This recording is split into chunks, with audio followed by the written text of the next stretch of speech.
That day, the lawyer's office smelled of leather chairs and dust, a place where futures were supposed to be written in black ink on thick paper. I sat there with my hands clenched so tight my knuckles went white because I already knew how this would go. My family had always made me the joke, the throwaway. But this time, with Mom gone and her will finally being read, I had prayed there'd be something, just a piece of dignity left for me. Dad leaned back in his chair, smirking, while my sister Courtney twirled her diamond bracelet like it was already a crown. The lawyer shuffled papers and began. To my husband, Daniel, I leave the family savings. Dad's lips curled into a grin so wide I could see the myrrh he always flashed when mocking me. To my daughter, Courtney, I leave the house, the land, and the family heirlooms. My sister gasped dramatically like she hadn't already been whispering to Dad about how she'd decorate her room weeks ago. Please subscribe to our channel and tell us in comments from where are you watching this video. Then the lawyer cleared his throat. And to my son, he paused, adjusting his glasses. She leaves. His eyes faltered as if even he didn't believe what was written. The items stored in the garbage bins out back. The room erupted in laughter, but not the shocked kind, the knowing kind. Dad slammed his hand on the table. Perfect. Trash for trash. Looks like she knew you well. Courtney squealed, jingling the new house keys the lawyer had just handed her. Guess you'll be out digging tonight. Careful not to smell worse than usual. Heat burned my face.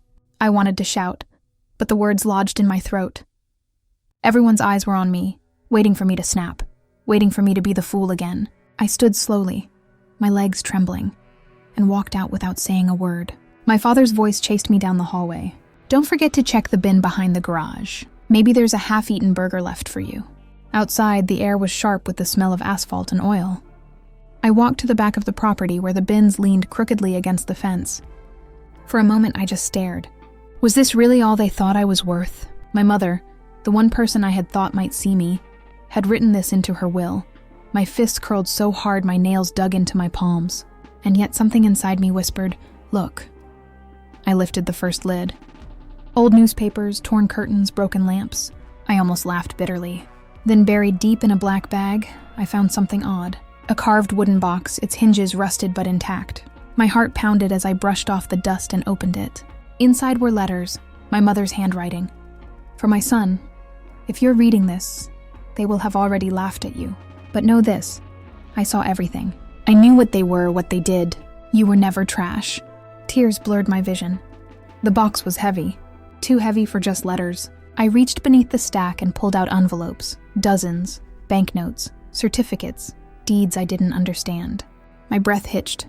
The garbage they mocked me with wasn't garbage at all. It was everything hidden from them. That night, I carried the box back to my apartment with shaking arms. I didn't touch my phone. I didn't speak to anyone. I sat there in the dim light, reading every word my mother had left for me. She knew Dad would twist the will. She knew Courtney would gloat. So she had disguised my inheritance as trash, because only I would look. And in that silence, the first seed of revenge began to bloom. Not loud, not in front of others. Something colder, deeper. They thought they had handed me garbage. They had handed me the match. I sat at my kitchen table with the wooden box in front of me, the letters spread out like pieces of a puzzle. Each envelope carried my mother's looping handwriting, every line dripping with a mixture of guilt and warning. She had known. She had always known. One note stopped me cold. Daniel will sell the house. He already made plans before my passing. He will never let you have it. But I hid what matters in the one place he will never look. The trash he despises. Use it wisely and never tell them what you found. Her words lit a fire in me. I wasn't just holding scraps. I was holding power. Property deeds, stock certificates, bonds, things I barely understood. But I knew enough. My mother had left me a fortune disguised as filth. Meanwhile, my phone buzzed relentlessly. Courtney, Dad, their messages piled in. Hope you're having fun digging, loser. Don't come around to the house. Keys are for family only. Remember to bow when you see your sister. She's the one with a future, not you. I didn't respond. I didn't need to let them laugh. Every word they sent was fuel. Every insult was another brick in the wall I was building between me and them. The next few weeks I lived in silence. I worked my shifts, came home, and studied every paper in that box like scripture. I visited banks, asked quiet questions, learned who my mother's lawyer really was, not the one they all sat with, but the private contact she had slipped into one of her letters. He explained what I didn't understand, and his eyes widened when I showed him the documents. Your mother was smarter than any of them realized, he whispered. She split everything in two, the showy will for them, and the real one for you. The power of that truth sat heavy in my chest. For the first time in my life, I wasn't the one begging. I wasn't the one scraping. I was holding something they couldn't even imagine existed. But instead of flaunting it, I stayed quiet. I kept eating my simple meals, kept wearing my old clothes, kept my same rundown car, and as I did, I watched my family spiral. Courtney moved into the house. She threw parties every weekend, her new keys dangling like jewelry in every photo. Dad boasted around town, bragging about how his real child was carrying the family's honor. I heard whispers at work, saw the pity in neighbors' eyes. They thought I had been thrown out like garbage. They didn't know that every time Courtney paid for champagne, she was spending my mother's hidden money. Every time Dad sat on the porch and laughed at me walking by, he was sitting on land that wasn't even his anymore. I had the deeds. The ownership was mine. One night, as rain hammered against my window, I caught myself whispering out loud, "Let them think it's theirs. Let them choke on it first." The true revenge wasn't going to be a single explosion. It was going to be a slow burn. They were going to live high, mock me to my face, treat me like dirt, while every wall around them was already mine, every brick already under my control. And when the time was right, when they finally needed me most, they would find out the truth in the cruelest way possible. Still, the bitterness boiled. Seeing Courtney parade through town with her perfect hair and fake smiles while she held parties in the home that was technically mine made my skin crawl. Seeing Dad sneer at me in front of neighbors. Look, the stray still roams around made my jaw ache from clenching it, but I forced myself to stay silent. My mother's words were etched in my mind. Use it wisely. So I started preparing quietly, methodically. I moved money, shifted papers, strengthened my control legally so there would be no loophole, no trick they could pull later. And as I did, I began building something else. Distance. Emotional, physical, spiritual distance. Because when the final blow landed, I wanted them to realize it wasn't just about wealth. It was about absence, about erasure. I wanted them to feel the hollowness of celebrating in a house that wasn't really theirs, to taste the bitterness of mocking someone who had already slipped out of their grasp. The last letter in the box ended with a single line.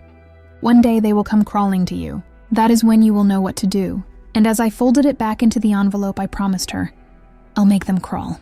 And when they do, they'll find nothing left. Winter came heavy that year. The roof of the house I technically owned sagged under snow, but Courtney didn't care.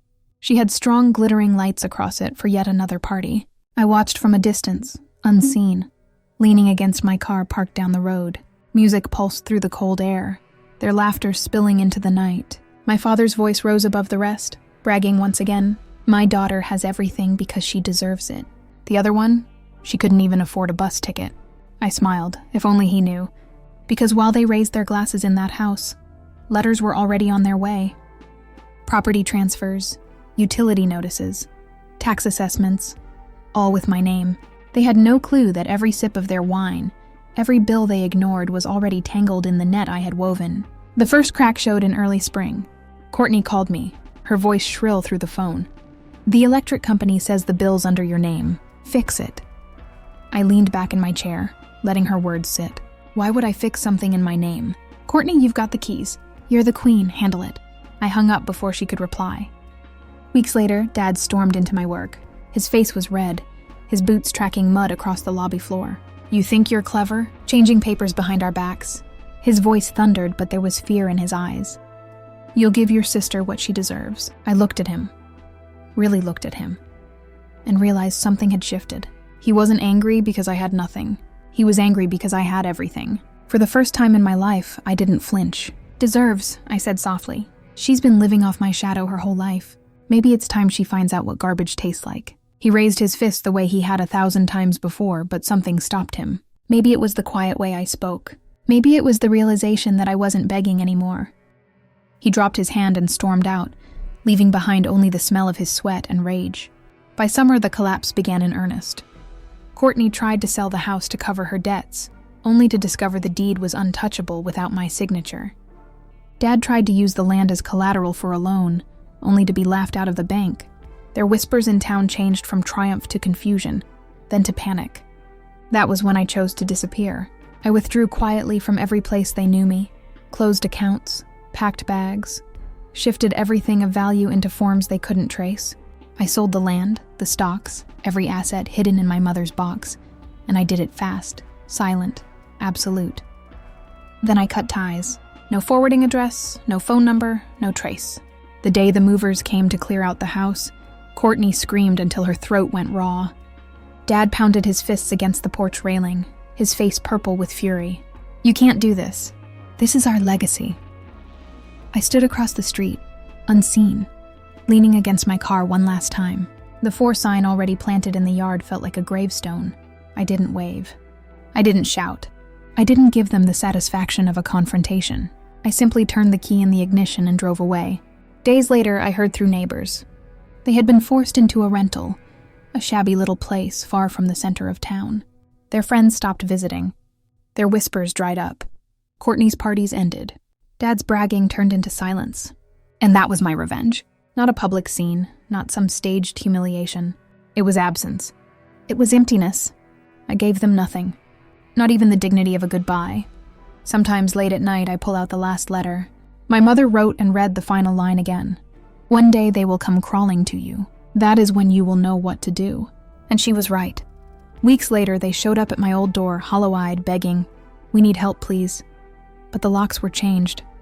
The curtains were drawn. The house was empty. They had laughed when I dug through garbage bags, but in the end, they were the ones left scavenging, tearing through scraps of their own ruined pride. I had vanished with everything. Please subscribe to our channel and tell us in comments from where are you watching this.